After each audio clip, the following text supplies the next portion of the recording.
Agatha Christie, The Mystery of the Blue Jar. The Mystery of the Blue Jar was first published in Grand Magazine, July 1924. Jack Hartington surveyed his topped drive ruefully. Standing by the ball, he looked back to the tee, measuring the distance. His face was eloquent of the disgusted contempt which he felt. With a sigh he drew out his iron, executed 2 vicious swings with it, annihilating in turn a dandelion and a tuft of grass, and then addressed himself firmly to the ball. It is hard when you are 24 years of age, and your one ambition in life is to reduce your handicap at golf, to be forced to give time and attention to the problem of earning your living. 5.5 days out of the 7 saw Jack imprisoned in a kind of mahogany tomb in the city. Saturday afternoon and Sunday were religiously devoted to the real business of life, and in an excess of zeal he had taken rooms at the small hotel near Starton Heath Links, and rose daily at the hour of 6 a.m. to get in an hour's practice before catching the 8:46 to town. The only disadvantage to the plan was that he seemed constitutionally unable to hit anything at that hour in the morning. A foozled iron succeeded a muffed drive.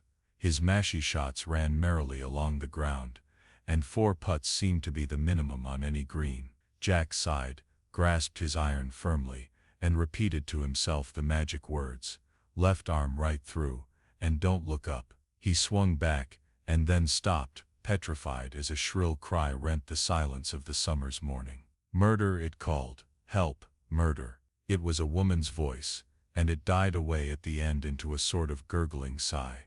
Jack flung down his club and ran in the direction of the sound. It had come from somewhere quite near at hand. This particular part of the course was quite wild country, and there were few houses about. In fact, there was only one near at hand, a small picturesque cottage which Jack had often noticed for its air of old-world daintiness. It was towards this cottage that he ran. It was hidden from him by a heather-covered slope, but he rounded this and in less than a minute was standing with his hand on the small latched gate.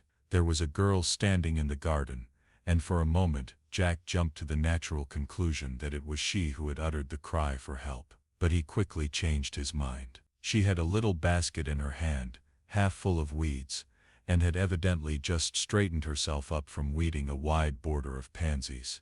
Her eyes, Jack noticed, were just like pansies themselves, velvety and soft and dark, and more violet than blue. She was like a pansy altogether, in her straight purple linen gown. The girl was looking at Jack with an expression midway between annoyance and surprise. "I beg your pardon," said the young man, "but did you cry out just now?" No indeed." Her surprise was so genuine that Jack felt confused. Her voice was very soft and pretty with slight foreign inflection. "But you must have heard it," he exclaimed. "It came from somewhere just near here." She stared at him. "I heard nothing at all." Jack in his turn stared at her. It was perfectly incredible that she should not have heard that agonized appeal for help, and yet her calmness was so evident that he could not believe she was lying to him. "It came from somewhere close at hand," he insisted. She was looking at him suspiciously now. "What did it say?" she asked. "Murder, help, murder, murder, help, murder," repeated the girl. "Somebody has played a trick on you, monsieur. Who could be murdered here?" Jack looked about him with a confused idea of discovering a dead body upon a garden path. Yet he was still perfectly sure that the cry he had heard was real, and not a product of his imagination. He looked up at the cottage windows. Everything seemed perfectly still and peaceful. "Do you want to search our house?" asked the girl dryly. She was so clearly skeptical that Jack's confusion grew deeper than ever. He turned away. "I'm sorry," he said. "It must have come from higher up in the woods." He raised his cap and retreated. Glancing back over his shoulder, he saw that the girl had calmly resumed her weeding. For some time he hunted through the woods, but could find no sign of anything unusual having occurred. Yet he was as positive as ever that he had really heard the cry. In the end he gave up the search and hurried home to bolt his breakfast and catch the 8:46 by the usual narrow margin of a second or so. His conscience pricked him a little as he sat in the train. Ought he not to have immediately reported what he had heard to the police? That he had not done so was solely owing to the pansy girl's incredulity. She had clearly suspected him of romancing, possibly the police might do the same. Was he absolutely certain that he had heard the cry? By now he was not nearly so positive as he had been, the natural result of trying to recapture a lost sensation. Was it some bird's cry in the distance that he had twisted into the semblance of a woman's voice? But he rejected the suggestion angrily. It was a woman's voice, and he had heard it. He remembered looking at his watch just before the cry had come. As nearly as possible it must have been 5:20 past 7 when he had heard the call. That might be a fact useful to the police if anything should be discovered. Going home that evening he scanned the evening papers anxiously to see if there were any mention of a crime having been committed. But there was nothing, and he hardly knew whether to be relieved or disappointed. The following morning was wet, so wet that even the most ardent golfer might have his enthusiasm damped. Jack rose at the last possible moment, gulped his breakfast, ran for the train and again eagerly scanned the papers. Still no mention of any gruesome discovery having been made. The evening papers told the same tale. Queer, said Jack to himself, but there it is. Probably some blinking little boys having a game together up in the woods. He was out early the following morning. As he passed the cottage he noted out of the tail of his eye that the girl was out in the garden again weeding, evidently a habit of hers. He did a particularly good approach shot, and hoped that she had noticed it. As he teed up on the next tee, he glanced at his watch. Just 5:20 past 7, he murmured. I wonder. The words were frozen on his lips. From behind him came the same cry which had so startled him before. A woman's voice, in dire distress. Murder, help, murder. Jack raced back. The pansy girl was standing by the gate. She looked startled, and Jack ran up to her triumphantly, crying out, You heard it this time, anyway. Her eyes were wide with some emotion he could not fathom, but he noticed that she shrank back from him as he approached, and even glanced back at the house, as though she meditated running to it for shelter. She shook her head, staring at him. I heard nothing at all, she said wonderingly. It was as though she had struck him a blow between the eyes. Her sincerity was so evident that he could not disbelieve her. Yet he couldn't have imagined it. He couldn't. He heard her voice speaking gently, almost with sympathy. You have had the shell shock, yes. In a flash he understood her look of fear, her glance back at the house. She thought that he suffered from delusions. And then, like a douche of cold water, came the horrible thought, was she right? Did he suffer from delusions? Obsessed by the horror of the thought, he turned and stumbled away without vouchsafing a word. The girl watched him go, sighed, shook her head, and bent down to her weeding again. Jack endeavored to reason matters out with himself. If I hear the damn thing again at 25 minutes past 7, he said to himself, it's clear that I've got hold of a hallucination of some sort, but I won't hear it. He was nervous all that day, and went to bed early, determined to put the matter to the proof the following morning. As was perhaps natural in such a case, he remained awake half the night, and finally overslept himself. It was 20 past 7 by the time he was clear of the hotel, and running towards the links. He realized that he would not be able to get to the fatal spot by 25 past, but surely if the voice was a hallucination pure and simple, he would hear it anywhere. He ran on, his eyes fixed on the hands of his watch. 25 past. From far off came the echo of a woman's voice, calling. The words could not be distinguished, but he was convinced that it was the same cry he had heard before, and that it came from the same spot, somewhere in the neighborhood of the cottage. Strangely enough, that fact reassured him. Might after all be a hoax. Unlikely as it seemed, the girl herself might be playing a trick on him. He set his shoulders resolutely, and took out a club from his golf bag. He would play the few holes up to the cottage. The girl was in the garden as usual. She looked up this morning, and when he raised his cap to her, said good morning rather shyly. She looked, he thought, lovelier than ever. Nice day, isn't it? Jack called out cheerily, cursing the unavoidable banality of the observation. Yes, indeed, it is lovely. Good for the garden, I expect. The girl smiled a little, disclosing a fascinating dimple. Alas, no, for my flowers the rain is needed. See, they are all dried up. Jack accepted the invitation of her gesture, and came up to the low hedge dividing the garden from the course, looking over it into the garden. "They seem all right," he remarked awkwardly, conscious as he spoke of the girl's slightly pitying glance running over him. "The sun is good, is it not?" she said. "For the flowers one can always water them, but the sun gives strength and repairs the health.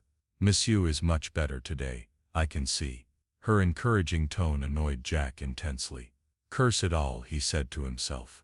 "I believe she's trying to cure me by suggestion." "I'm perfectly well," he said. "That is good then," returned the girl quickly and soothingly.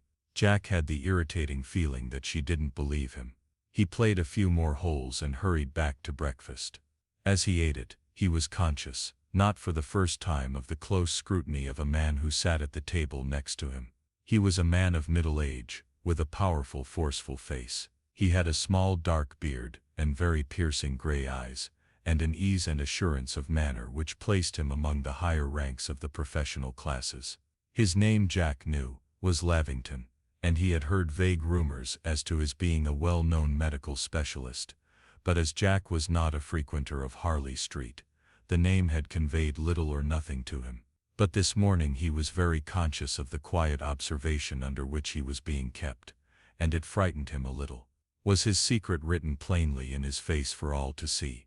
Did this man, by reason of his professional calling, know that there was something amiss in the hidden gray matter? Jack shivered at the thought. Was it true? Was he really going mad?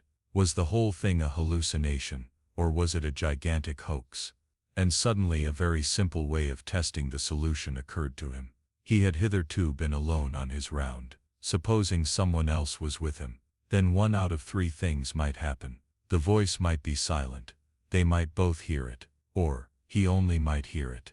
That evening he proceeded to carry his plan into effect. Lavington was the man he wanted with him. They fell into conversation easily enough. The older man might have been waiting for such an opening. It was clear that for some reason or other Jack interested him. The latter was able to come quite easily and naturally to the suggestion that they might play a few holes together before breakfast. The arrangement was made for the following morning. They started out a little before 7. It was a perfect day, still and cloudless, but not too warm. The doctor was playing well, Jack wretchedly. His whole mind was intent on the forthcoming crisis. He kept glancing surreptitiously at his watch. They reached the 7th tee, between which and the hole the cottage was situated, about 20 past 7. The girl, as usual, was in the garden as they passed. She did not look up. 2 balls lay on the green, Jack's near the hole, the doctor's some little distance away. "I've got this for it," said Lavington. "I must go for it, I suppose." He bent down, judging the line he should take. Jack stood rigid, his eyes glued to his watch. It was exactly 25 minutes past 7. The ball ran swiftly along the grass, stopped on the edge of the hole, hesitated, and dropped in. "Good put," said Jack. His voice sounded hoarse, and unlike himself. He shoved his wristwatch farther up his arm with a sigh of overwhelming relief. Nothing had happened. The spell was broken. "If you don't mind waiting a minute," he said, "I think I'll have a pipe." They paused a while on the 8th tee. Jack filled and lit the pipe with fingers that trembled a little in spite of himself. An enormous weight seemed to have lifted from his mind. "Lord, what a good day it is," he remarked, staring at the prospect ahead of him with great contentment. "Go on, Lavington, your swipe." And then it came, just at the very instant the doctor was hitting. A woman's voice, high and agonized. "Murder, help! Murder!" The pipe fell from Jack's nerveless hand, as he spun round in the direction of the sound, and then, remembering, gazed breathlessly at his companion. Lavington was looking down the course, shading his eyes. "A bit short, just cleared the bunker though, I think." He had heard nothing. The world seemed to spin round with Jack. He took a step or two, lurching heavily. When he recovered himself, he was lying on the short turf, and Lavington was bending over him. "There. Take it easy now. Take it easy. What did I do? You fainted, young man, or gave a very good try at it." "My God," said Jack, and groaned. "What's the trouble? Something on your mind?" "I'll tell you in 1 minute, but I'd like to ask you something first." The doctor lit his own pipe and settled himself on the bank. "Ask anything you like," he said comfortably. "You've been watching me for the last day or two." "Why?" Lavington's eyes twinkled a little. "Tid me. That's rather an awkward question. A cat can look at a king, you know." "Don't put me off. I'm earnest." "Why was it?" "I've a vital reason for asking." Lavington's face grew serious. "I'll answer you quite honestly. I recognized in you all the signs of a man laboring under a sense of acute strain, and it intrigued me what that strain could be." "I can tell you that easily enough," said Jack bitterly. "I'm going mad." He stopped dramatically, but his statement not seeming to arouse the interest and consternation he expected, he repeated it. "I tell you I'm going mad." "Very curious," murmured Lavington. "Very curious indeed." Jack felt indignant. "I suppose that's all it does seem to you. Doctors are so damned callous. Come, my young friend. You're talking at random. To begin with, although I have taken my degree, I do not practice medicine. Strictly speaking, I am not a doctor. Not a doctor of the body, that is." Jack looked at him keenly. "Or the mind." "Yes, in a sense, but more truly, I call myself a doctor of the soul." "I perceive the disparagement in your tone, and yet we must use some word to denote the active principle which can be separated and exist independently of its fleshy home, the body. You've got to come to terms with the soul, you know, young man. It isn't just a religious term invented by clergymen, but we'll call it the mind, or the subconscious self, or any term that suits you better." You took offense at my tone just now, but I can assure you that it really did strike me as very curious, that such a well-balanced and perfectly normal young man as yourself should suffer from the delusion that he was going out of his mind. I'm out of my mind all right. Absolutely balmy. You will forgive me for saying so, but I don't believe it. I suffer from delusions. After dinner? No, in the morning. Can't be done, said the doctor, relighting his pipe which had gone out. I tell you, I hear things that no one else hears. 1 man in 1,000 can see the moons of Jupiter. Because the other 999 can't see them, there's no reason to doubt that the moons of Jupiter exist, and certainly no reason for calling the 1,000th man a lunatic. The moons of Jupiter are a proved scientific fact. It's quite possible that the delusions of today may be the proved scientific facts of tomorrow. In spite of himself, Lavington's matter-of-fact manner was having its effect upon Jack. He felt immeasurably soothed and cheered. The doctor looked at him attentively for a minute or two, and then nodded. "That's better," he said. "Kid, the trouble with you young fellows is that you're so cocksure nothing can exist outside your own philosophy, that you get the wind up when something occurs to jolt you out of that opinion. Let's hear your grounds for believing that you're going mad, and we'll decide whether or not to lock you up afterwards." As faithfully as he could, Jack narrated the whole series of occurrences. "Kid, what I can't understand," he ended, "is why this morning it should come at 7:30, 5 minutes late." Lavington thought for a minute or two. Then, "What's the time now by your watch?" he asked. 7:45, replied Jack, consulting it. "Tit, that's simple enough then. Mine says 7:20. Your watch is 5 minutes fast." "That's a very interesting and important point to me. In fact, it's invaluable." "In what way?" Jack was beginning to get interested. "Well, the obvious explanation is that on the first morning you did hear some such cry. May have been a joke, may not. On the following mornings, you suggestioned yourself to hear it at exactly the same time." "I'm sure I didn't. Not consciously, of course, but the subconscious plays us some funny tricks, you know. But anyway, that explanation won't wash. If it was a case of suggestion, you would have heard the cry at 25 minutes past 7 by your watch, and you could never have heard it when the time, as you thought, was past." "Well then, it's obvious, isn't it? This cry for help occupies a perfectly definite place and time in space. The place is the vicinity of that cottage and the time is 25 minutes past 7. "Yes, but why should I be the one to hear it? I don't believe in ghosts and all that spook stuff, spirits rapping and all the rest of it. Why should I hear the damned thing? That we can't tell at present. It's a curious thing that many of the best mediums are made out of confirmed skeptics. It isn't the people who are interested in occult phenomena who get the manifestations. Some people see and hear things that other people don't. We don't know why, and 9 times out of 10 they don't want to see or hear them, and are convinced that they are suffering from delusions. Just as you were. It's like electricity. Some substances are good conductors, others are non-conductors. And for a long time we didn't know why, and had to be content just to accept the fact. Nowadays we do know why. Someday no doubt we shall know why you hear this thing and I and the girl don't. Everything's governed by natural law. You know, there's no such thing really as the supernatural. Finding out the laws that govern so-called psychic phenomena is going to be a tough job, but every little helps. But what am I going to do? Asked Jack. Lavington chuckled. Practical, I see. Well, my young friend, you are going to have a good breakfast and get off to the city without worrying your head further about things you don't understand. I, on the other hand, am going to poke about and see what I can find out about that cottage back there. That's where the mystery centers, I dare swear. Jack rose to his feet. Right, sir, I'm on, but I say yes. Jack flushed awkwardly. I'm sure the girl's all right, he muttered. Lavington looked amused. You didn't tell me she was a pretty girl. Well, cheer up. I think the mystery started before her time.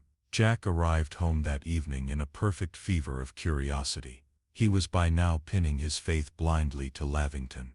The doctor had accepted the matter so naturally, had been so matter-of-fact and unperturbed by it, that Jack was impressed. He found his new friend waiting for him in the hall when he came down for dinner, and the doctor suggested that they should dine together at the same table. Any news, sir? Asked Jack anxiously. I've collected the life history of Heather Cottage all right. It was tenanted first by an old gardener and his wife. The old man died, and the old woman went to her daughter.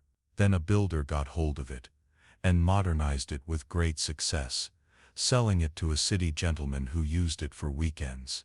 About a year ago he sold it to some people called Turner. Mr. and Mrs. Turner. They seem to have been rather a curious couple from all I can make out. He was an Englishman. His wife was popularly supposed to be partly Russian, and was a very handsome exotic-looking woman. They lived very quietly, seeing no one, and hardly ever going outside the cottage garden. The local rumor goes that they were afraid of something, but I don't think we ought to rely on that. And then suddenly one day they departed, cleared out one morning early, and never came back. The agents here got a letter from Mr. Turner, written from London, instructing him to sell up the place as quickly as possible. The furniture was sold off, and the house itself was sold to a Mr. Mauleverer. He only actually lived in it a fortnight. Then he advertised it to be let furnished. The people who have it now are a consumptive French professor and his daughter. They have been there just 10 days. Jack digested this in silence. I don't see that gets us any forwarder, he said at last. Do you? I rather want to know more about the Turners, said Lavington quietly. They left very early in the morning, you remember. As far as I can make out, nobody actually saw them go. Mr. Turner has been seen since, but I can't find anybody who has seen Mrs. Turner. Jack paled. It can't be, you don't mean. Don't excite yourself, young man. The influence of anyone at the point of death, and especially of violent death upon their surroundings, is very strong. Those surroundings might conceivably absorb that influence, transmitting it in turn to a suitably tuned receiver, in this case yourself. But why me? Murmured Jack rebelliously. Why not someone who could do some good? You are regarding the force as intelligent and purposeful, instead of blind and mechanical. I do not believe myself in earthbound spirits, haunting a spot for one particular purpose. But the thing I have seen again and again, until I can hardly believe it to be pure coincidence, is a kind of blind groping towards justice, a subterranean moving of blind forces, always working obscurely towards that end. He shook himself as though casting off some obsession that preoccupied him, and turned to Jack with a ready smile. Let us banish the subject for tonight.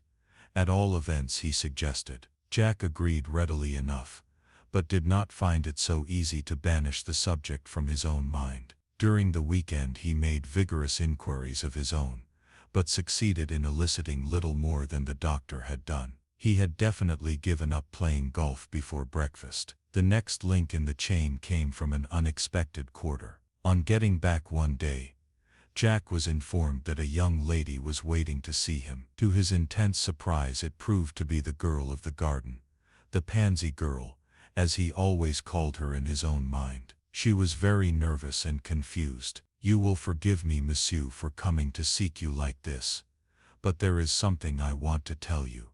She looked round uncertainly. "Come in here," said Jack promptly, leading the way into the now deserted ladies' drawing room of the hotel, a dreary apartment, with a good deal of red plush about it. "Now sit down, Miss Marshall, Monsieur Felice Marshall. Sit down, Mademoiselle Marshall, and tell me all about it." Felice sat down obediently. She was dressed in dark green today, and the beauty and charm of the proud little face was more evident than ever. Jack's heart beat faster as he sat down beside her. "It is like this," explained Felice. "We have been here but a short time, and from the beginning we hear the house, our so sweet little house, is haunted.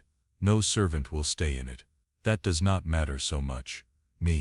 I can do the menage and cook easily enough." Angel, thought the infatuated young man. She's wonderful. But he maintained an outward semblance of business-like attention. "This talk of ghosts, I think it is all folly, that is until 4 days ago. Monsieur, 4 nights running, I have had the same dream. A lady stands there, she is beautiful, tall and very fair. In her hands she holds a blue china jar. She is distressed, very distressed, and continually she holds out the jar to me, as though imploring me to do something with it. But alas, she cannot speak, and I do not know what she asks." That was the dream for the first 2 nights, but the night before last, there was more of it. She and the blue jar faded away, and suddenly I heard her voice crying out. I know it is her voice, you comprehend. And oh, monsieur, the words she says are those you spoke to me that morning. "Tam, murder, help, murder." I awoke in terror.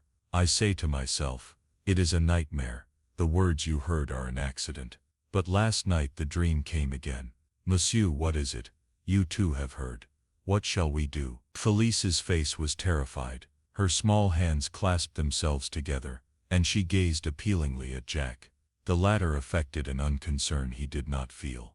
"That's all right, Mademoiselle Marshall. You mustn't worry. Sue, I tell you what I'd like you to do, if you don't mind. Repeat the whole story to a friend of mine who is staying here, a Dr. Lavington." Felice signified her willingness to adopt this course, and Jack went off in search of Lavington. He returned with him a few minutes later. Monsieur Lavington gave the girl a keen scrutiny as he acknowledged Jack's hurried introductions. With a few reassuring words, he soon put the girl at her ease, and he, in his turn, listened attentively to her story.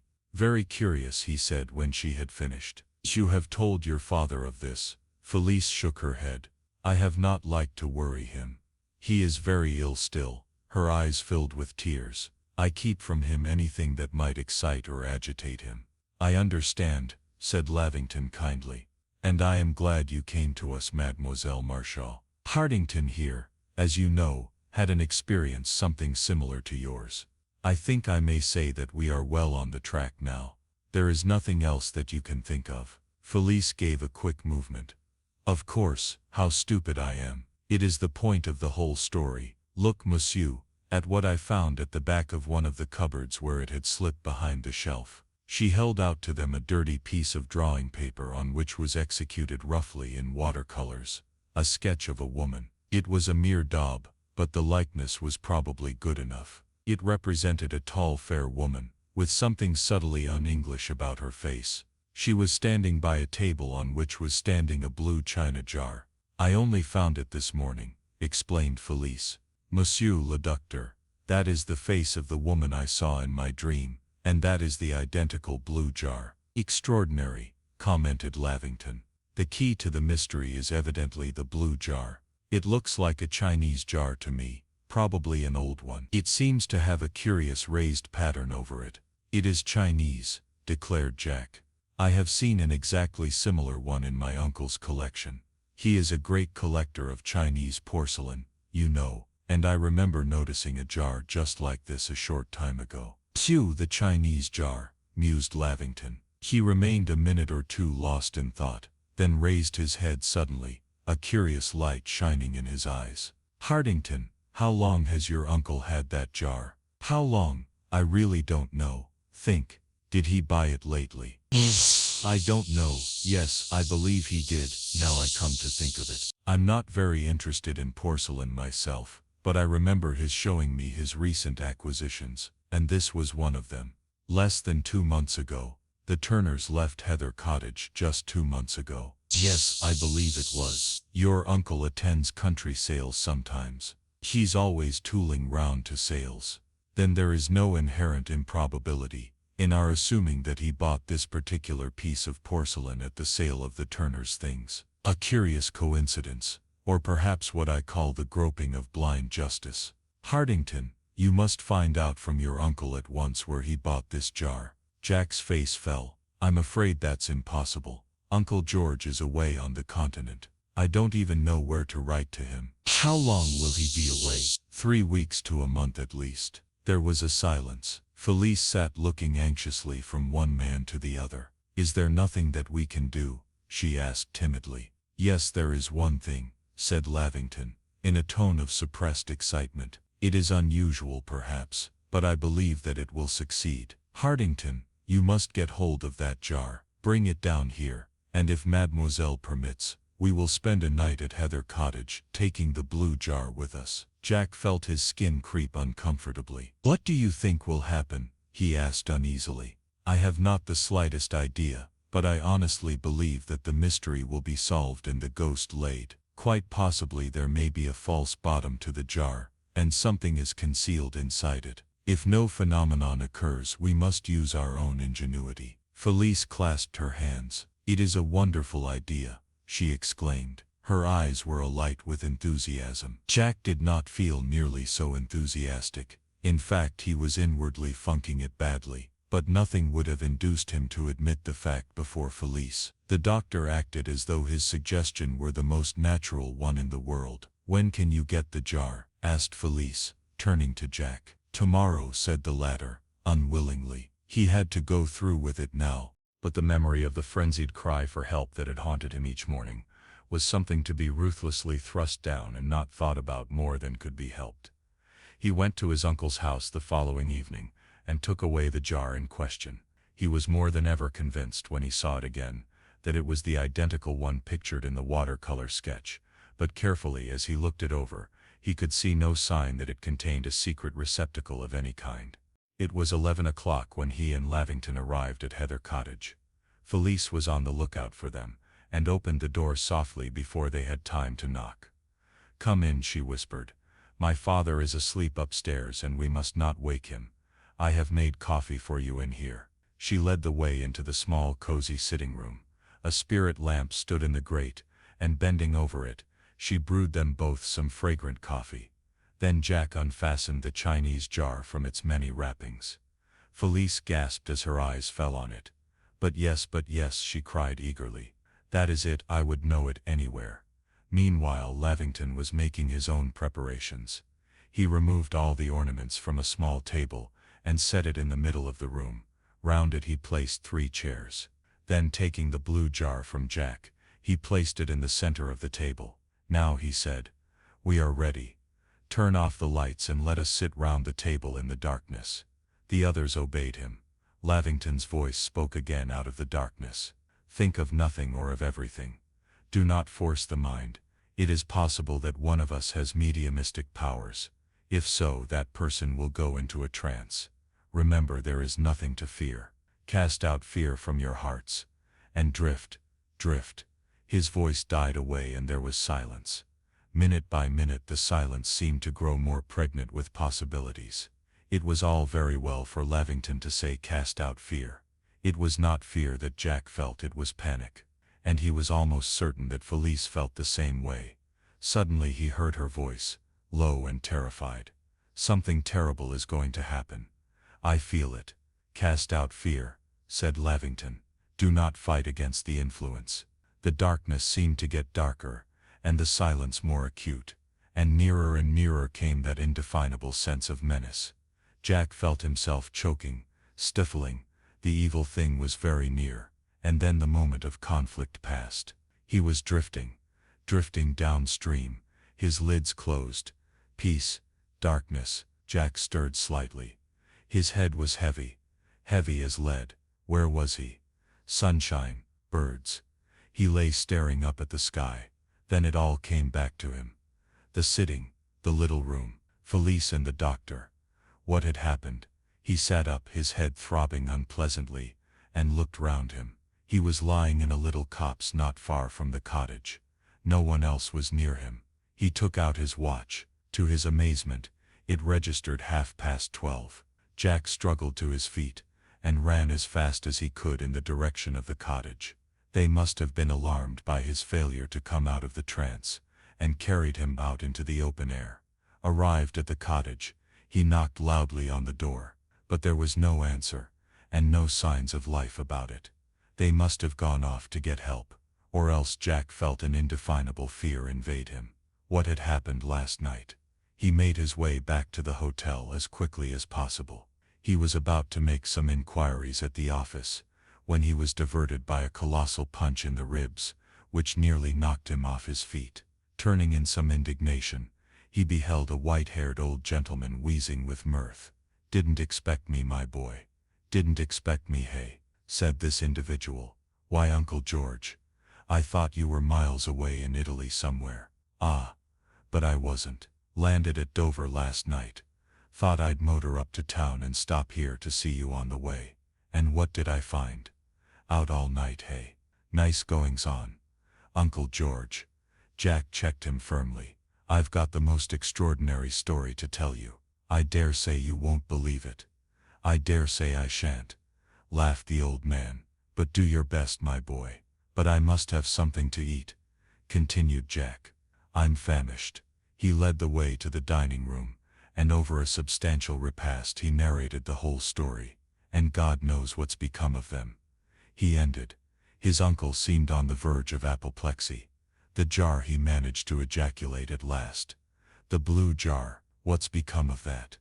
Jack stared at him in non-comprehension, but submerged in the torrent of words that followed he began to understand. "It came with a rush. Ming, unique gem of my collection, worth £10,000 at least, offer from Hoggenheimer, the American millionaire, only one of its kind in the world. Confound it, sir. What have you done with my blue jar?" Jack rushed from the room. He must find Lavington. The young lady at the office eyed him coldly. "Dr. Lavington left late last night by motor. He left a note for you." Jack tore it open. It was short and to the point. "My dear young friend, is the day of the supernatural over?" "Not quite. Especially when tricked out in new scientific language. Kindest regards from Felice, invalid father, and myself. We have 12 hours start, which ought to be ample. Yours ever, Ambrose Lavington, Doctor of the Soul."